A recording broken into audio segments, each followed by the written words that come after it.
loves to go out and play. Once in a while. So we got like half an hour on. That was like halfway through that other tape. Okay.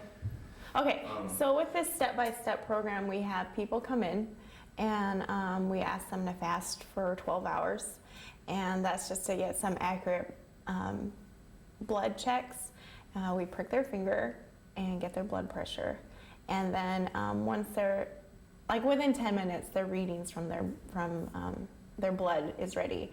And it gives us, it shoots out numbers, tells us like what their blood glucose levels are at, cholesterol, and there's other ones I don't remember what they are right now. Okay. And then with that, we also get their weight checked. And if any of these areas need improvement, then they qualify to get a free pass to the rec center. And right there, that's their motivation to add more exercise into their day.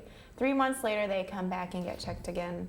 And it's so nice to see like how much they've improved, and their results are usually so much better, and they're encouraged just to see, their progress as well. So it's a really good program. And then we also have one that's going on right now too, is the Paw Prints. It's park and walk, people realizing it's important not to sit. And the idea with that is to add 30 minutes of walking into their day, whether it's walking to work or from work or during their breaks. And it's on top of their regular exercise program. And there's 4 checkpoints. I believe it lasts for 17 weeks. And at the end of the 17 weeks, we get their progress calendars, and depending on how many days they actually walk 30 minutes a day, they get a certain amount of prizes. So we have incentives for stuff like that. We also have water aerobics, which is a great program, Monday, Wednesday, Friday, and Saturday. And we have several different water aerobic instructors, so there's some variety in there as well. Let's see, what else do we have? Oh, we have a ski club every Saturday afternoon. One of our camp staff members goes for like an hour's worth of skiing. So that's a new program. In the summer, we'll have Summer Size, which targets kids usually, and they have tons of different activities they can choose from every day. So we're trying to get the kids also. We really focus on the youth, and we really want to, how should I word this? Hit it off at the pass kind of thing. Exactly, start them young, get them to know what healthy foods are and why exercise is important, and just start them young, so that it's something that they just continue doing throughout their life. So for the starting them young aspect of things, maybe do you guys have a different, maybe a novel way of approaching it? Because a lot of kids, everybody through history, parents have told them like eat your vegetables, and kids never like to eat their vegetables. Are you guys maybe doing it, presenting it in like a fun way or some kind of thing? Well, usually when we have health fairs or when we have maybe our dietitian go to the school, we're able to make up games or have, some kind of interaction with them to where it's continually like drilled in their head that it's better to eat your vegetables than it is to have all this sugar from the candy. And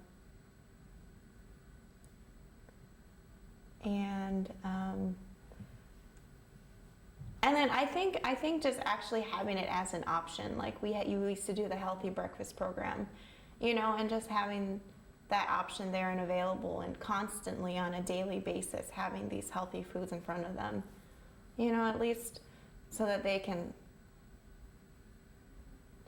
have a good perspective of it, of what the healthy foods are, and hopefully continue to choose those options when we're not there to provide it to them. So children having diabetes, is that a growing problem then nowadays? Or? It's becoming more prevalent. Because type 1 diabetes used to be known as the juvenile onset diabetes, whereas now we're seeing more and more children with type 2 diabetes. And a lot of it is just with overweight children. And you can have video games come into factor. So again, it's inactivity and then just poor eating habits. So, yeah, it's not a type 2 diabetes now isn't just what we see in adults. It's something that's becoming more prevalent in children. I believe it's 1 in 3 children nowadays have type 2 diabetes, which is a lot. 1 in 3 children, or 1 in 3 that have diabetes have type 2? 1 in 3 children have type 2 diabetes. Is the latest that I've read. Wow. Yeah. In native population? No, in all, and it might be just in the United States. So 1 in 3 kids in the United States has type 2 diabetes. According to the Diabetic Association, the American Diabetic Association, yes. Huh. So just so I'm reading this right, it's not just that of the kids that have diabetes. No, I don't. Has it. Right. Huh. So what is diabetes exactly? Is it heart? Is it like a cholesterol type thing? Diabetes is a chronic disease that where your body either doesn't produce enough insulin or it doesn't use the insulin properly, and factors that play into that are being overweight and being inactive. And what happens is insulin is a hormone that let's see, how should I say this? Sorry. It's pretty confusing to explain sometimes. So when you eat,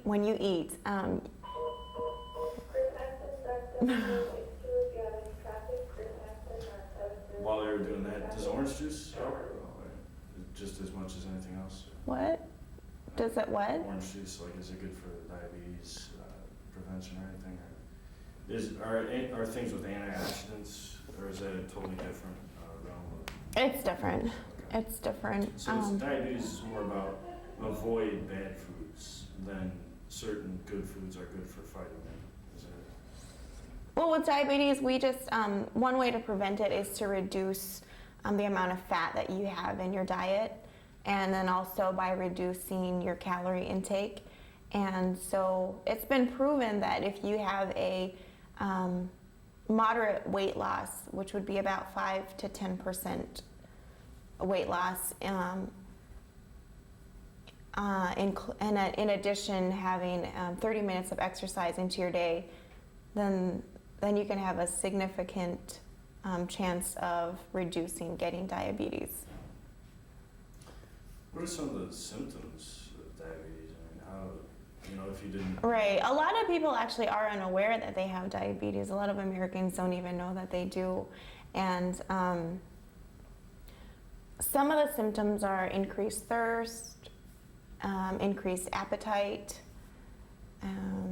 fatigue, feeling sleepy or tired all the time, frequent urination, and even weight loss can be one of them.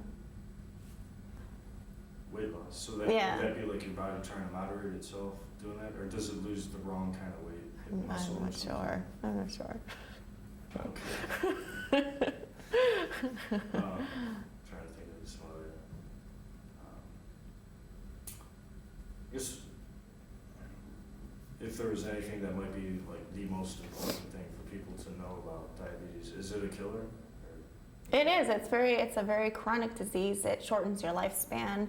It comes with very severe complications. And usually it's not diabetes itself that kills somebody, but it would be one of the complications that comes with it, like heart disease is the major one.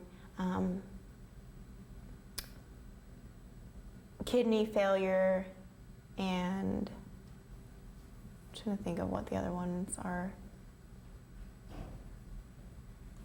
I can't think of them right now. Okay, secondary kind of things that Right. end up Another one is poor circulation. A lot of people end up getting decreased blood flow to their limbs, and so a lot of times they even get sores on the bottoms of their feet, and they can't feel them. They're numb in the feet. So that's one thing that you have to get checked regularly is are your feet. Yeah, with diabetes. So diabetes would decrease blood flow. Would that be one of the things, like your body trying to keep the blood from, or would that be the illness itself cutting off the circulation? Do you know? Or I guess probably Rita would be better for this kind of Yeah. Yeah, sorry. stuff. Okay. Oh man, I just said something else I was saying about too. So, you were saying Alaska Natives and all this. What about lower 48 Natives? See, we're kind of fortunate in Alaska because we've seen in the lower 48 where it's a lot more prevalent now.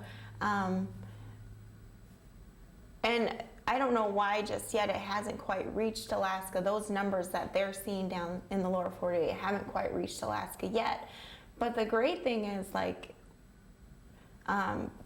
because we're at the stage where it can be prevented, that's why we're doing all these activities and these programs and awareness. We're just trying to bring diabetes awareness to the region because those numbers can be stopped. It doesn't have to happen.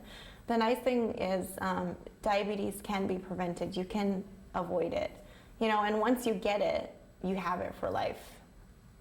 So, and I don't think a lot of people around here know that. You have it for life. Mm-hmm.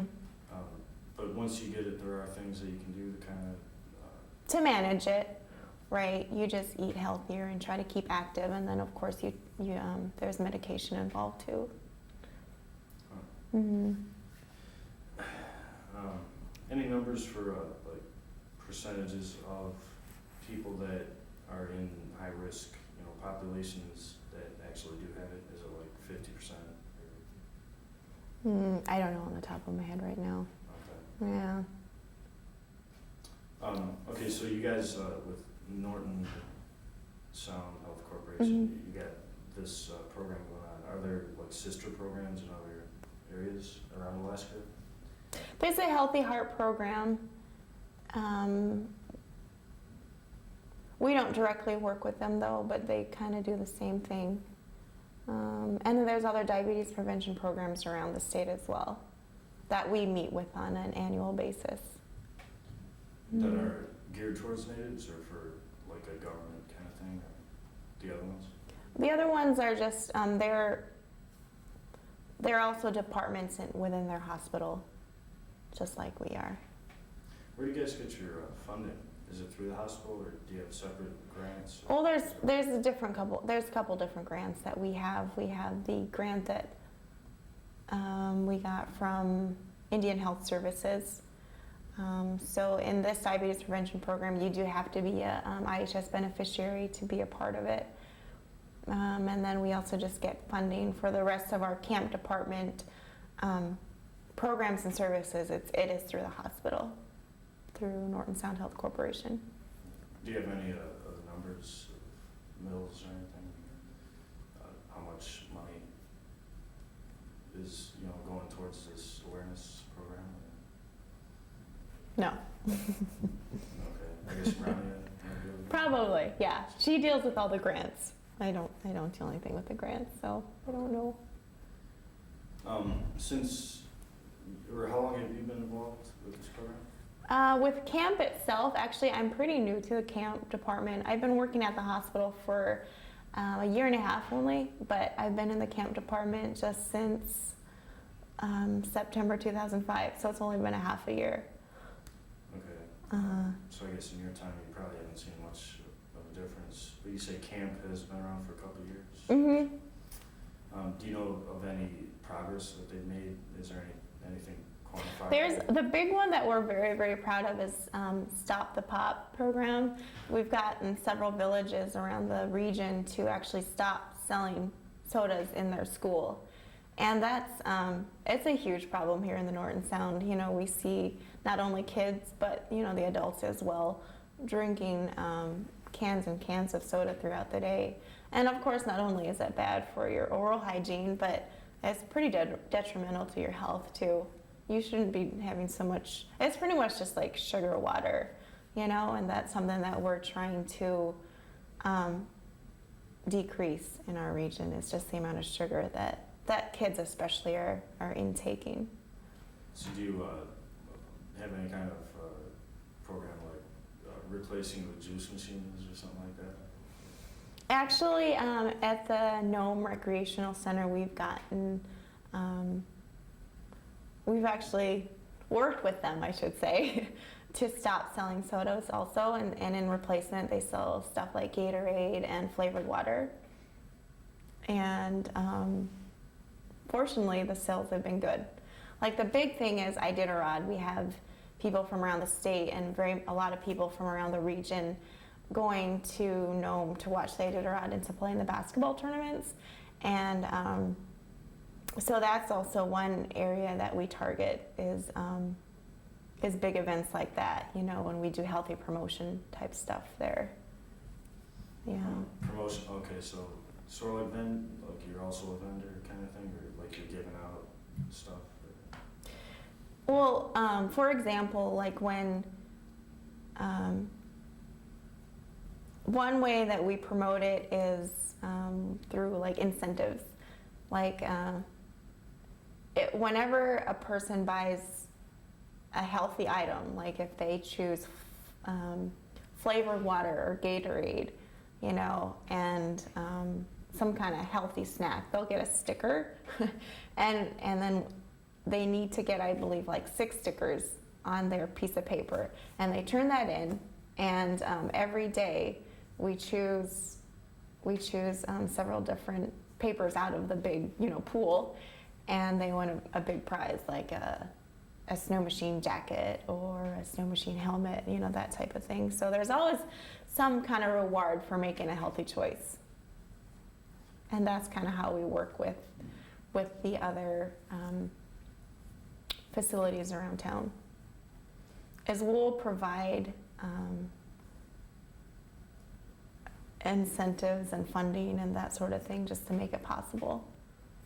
So do you have like sponsors that work with you like that, like people that make the jackets or people that sell them, like donate them, anything like that? Yeah, we have a lot of people who support us, and the nice thing is, of course, we support them also. Yeah, very mutual.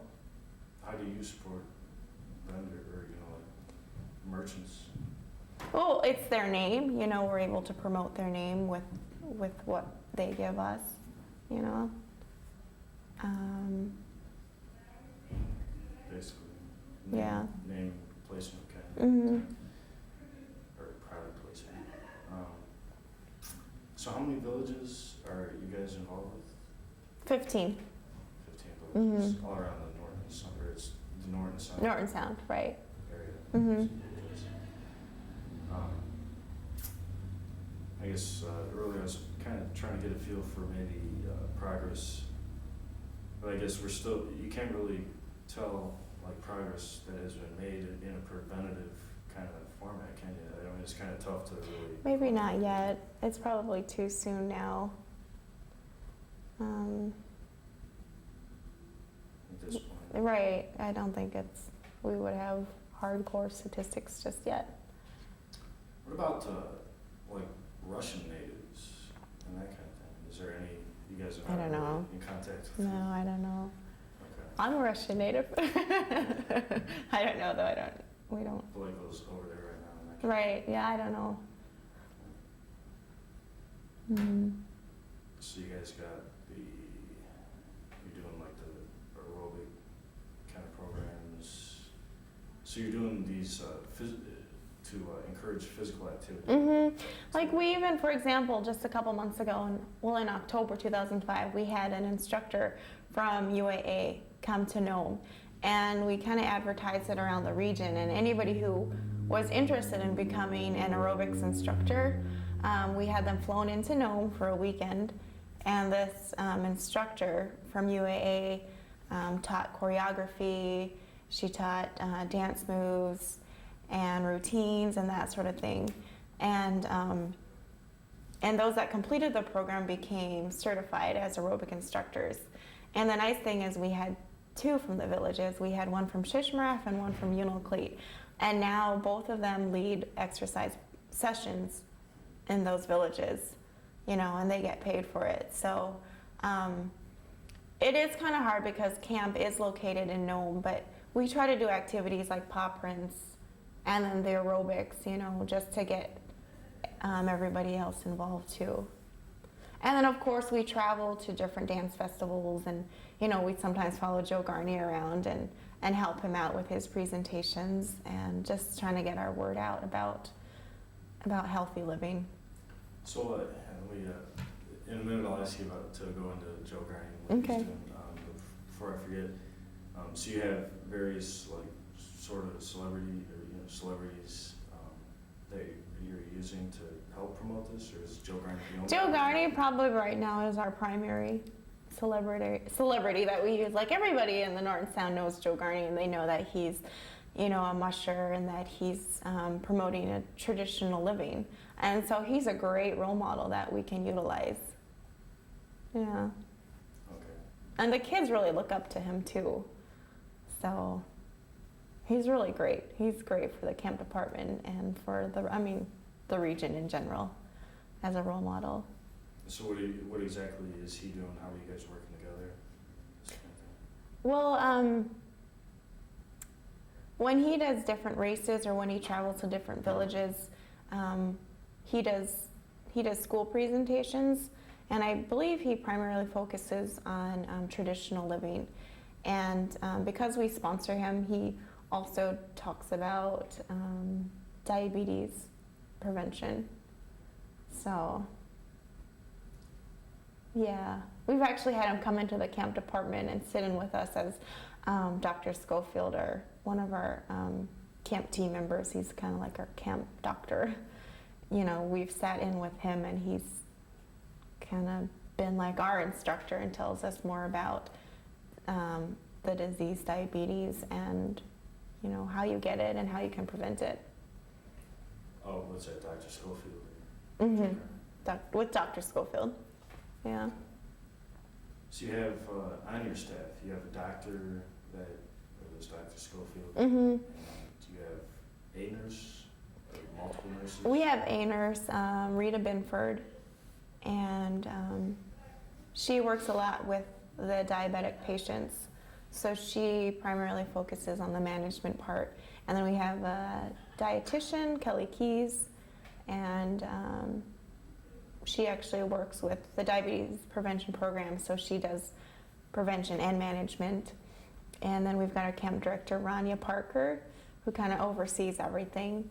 We've got our program coordinator, Meredith Amasuk, and she's the one that promotes, of course, all our community-based activities. And then our secretary, Jenny O'Connor, who primarily helps Rita Binford with making appointments and that sort of thing. It's about half a dozen people based on their own. Mm-hmm. Mm-hmm.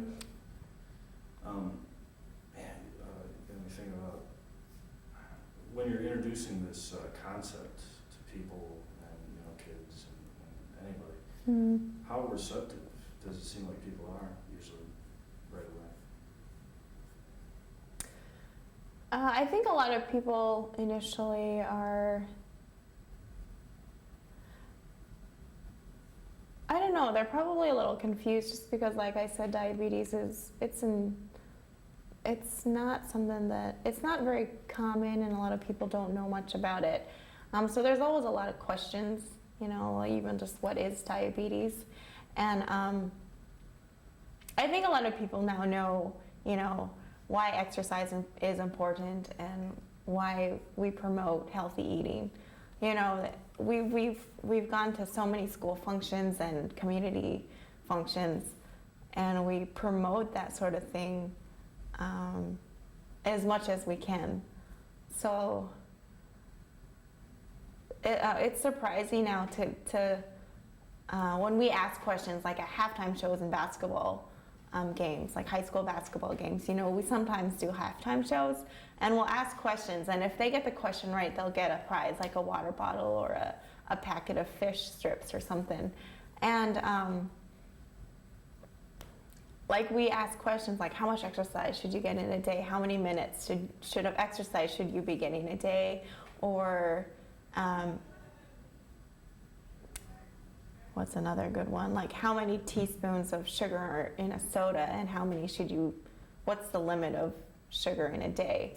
You know, and a lot of people, there's like so many people who race down to answer that question, you know, so people are aware of what's healthy living, I think, in general, just because we're trying to promote it so much in the region. I'm gonna drink some water. My voice is cracking. I'm having fun with the idea of the halftime show. All right, now we got the diabetes people. Oh, this is it. What? Some kind of Alaska logo. It's on your, Oh, Mountain Hardware.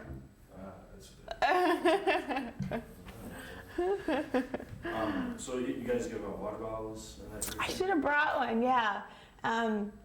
We have these cool water bottles that say, keep it clear, drink water. And a lot of times we hand those out as prizes. Like if people answer our halftime show questions right, they'll get a water bottle. And they're nice, big Nalgene water bottles. And of course, that's what we promote, is drinking more water instead of soda, of course. So Instead of soda. mm-hmm. So you might be good with the latest theories on, what is it? Is it 8 cups of water a day?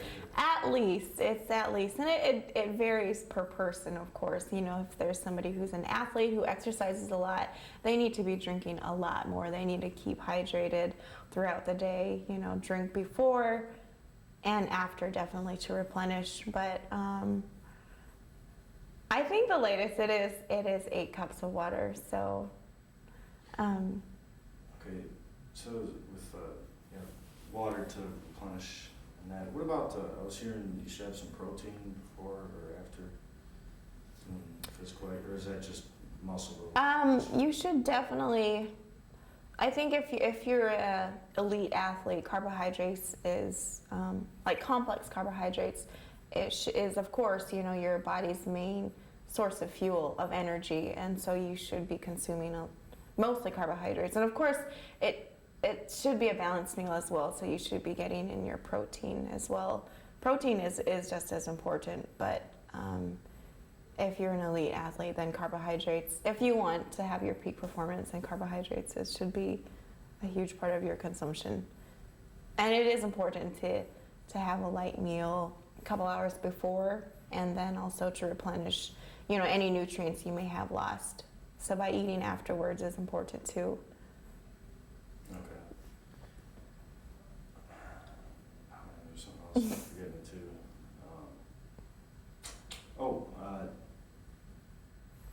Shoot. Well, as far as different people and different like body types and age and that kind of thing, does that change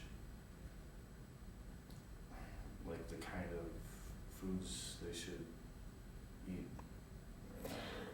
Well, in general, like as you get older, your metabolism slows down, and and you may not just be as active as you get older. So one of the things is just if you're trying not to gain any weight, then you shouldn't eat more calories than you're actually expending. You know, don't consume as many calories if you're not as active. So generally, as you get older, I guess with that theory, you shouldn't be eating as much. You know, if you're not an active adult, you know, you kind of want to compensate. Yeah, if you're not looking into becoming overweight.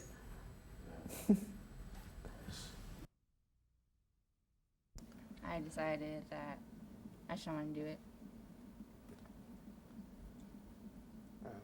Curtis? I've been asked if I wanted a cigarette, but they don't pressure me into smoking whatever. But I just, I don't know, can't stand the smell of it. Or I did try it once. It kind of hurt. I don't know. Just the thought of smoking makes me gag. Same. I just can't stand the smell of it either. There's no peer pressure here, really. The main thing. And definitely wouldn't go with cross country, huh? Yeah. No, yeah, bring me down in my sports, and I don't want that to happen. I want to do all I can in sports. Cigarettes will bring me down. So. Now, I mean, talk about, you're running cross country. How do you feel when you get going on you get maybe half an hour into a solid run like that? How do you feel? Kind of tired, but gotta go. I ain't gonna stop. And how important is it for you to be in sports?